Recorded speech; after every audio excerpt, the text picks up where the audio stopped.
bypass for the key switch. Cost me $11. Key on. Look at that. Key off, car off. Key try to start, nothing. Touch the button. Hello friends. Today we have my 2009 Mercury Mariner with 150,000 miles on it.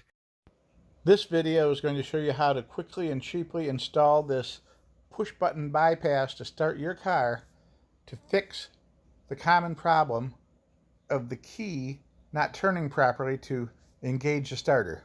And this is a very common problem on all models of Escapes. If you take it to a shop, you're looking at maybe $400 or a little more to get it fixed. Do it yourself in about a half hour for 20 bucks or less. Instant start. Look at that. Isn't that great? And I consider that a temporary fix, which is a nice backup to have though, because my plan is to purchase a plug and play remote starter, and I'll be using the key fob for the remote starter to do all of my starting and locking and unlocking. So it won't matter if the key switch really works or not.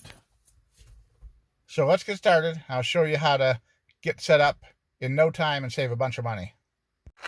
Momentary on off switch. It's kind of a heavy duty chrome one with a chrome push button. Now we have 3 of the 5.5 millimeter screws from the bottom up through the covers. We're going to get all 3 of those out there. Either side of the steering column in the front. There's one right back here behind the tilt mechanism. Those came right out with the 5.5 millimeter, but a 7/32 fractional size will also work just as well. The next step is to pull the top cover plates off of the steering column, loosen those up. There's a back one and a front one. You could use a screwdriver or a spudging tool on it, but I don't like to do that because then you scratch it up more than necessary.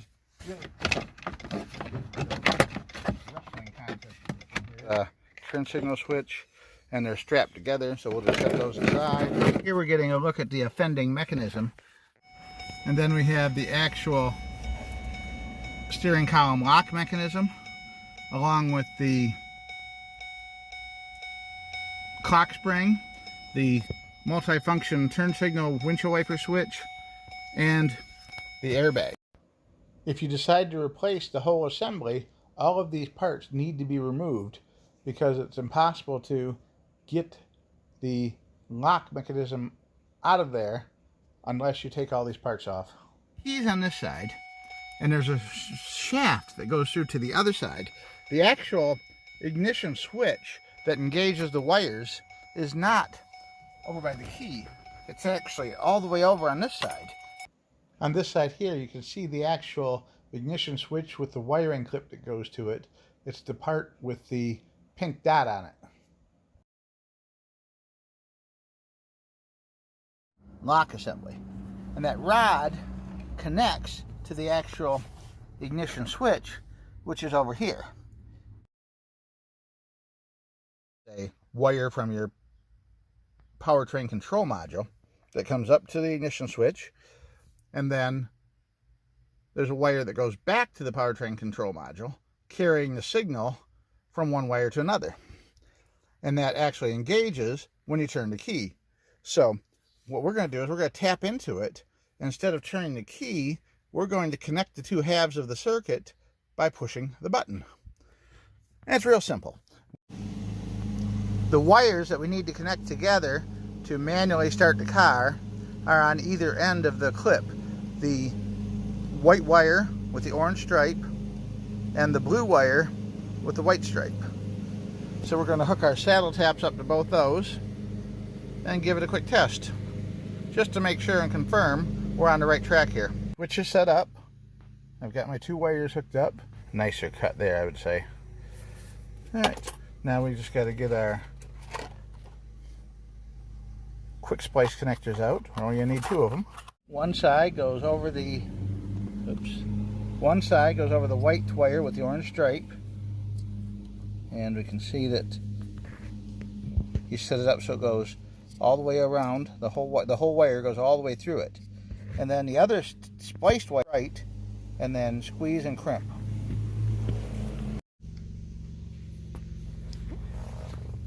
Alright, there we go. I hope you can see how it works.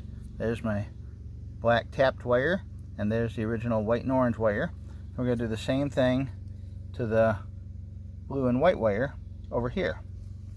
Once you get the fitting over the wire that's being tapped into, and then you slide your tap wire into the other hole, the best thing to do is hold the wires firmly with one hand, and then get a pair of pliers around it and squeeze down on the metal splicing blade.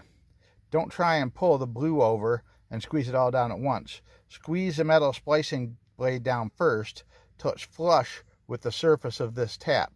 Once that's done, then you can just roll that top clip over by hand and latch it in place underneath that bottom latch. It's the number one problem people encounter with these kind of taps. They don't push the blade down far enough to cut into the surface of the wires. Now you should be able to see, if we can get focus here, there we go, how flush that blade is now. And then we should be able to just take that over with our fingers and snap it into place.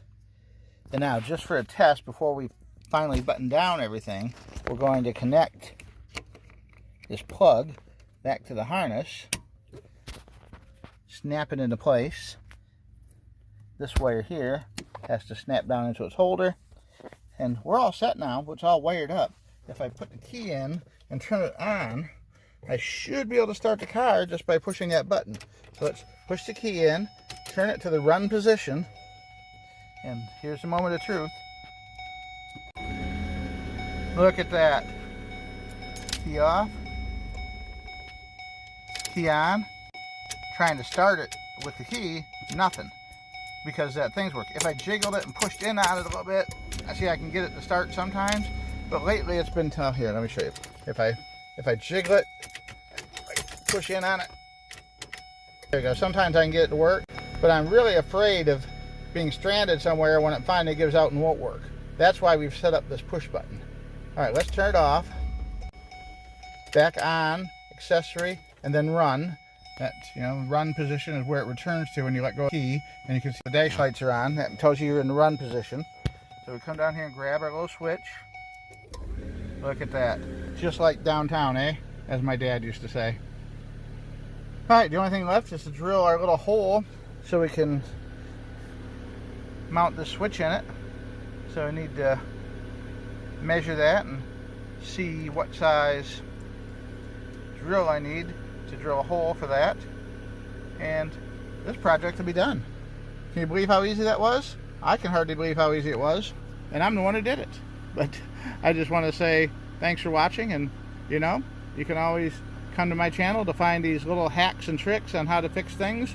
Some might say the wrong way, but a lot of times I say, hey, it's the easy way, the least expensive way, and it works really well.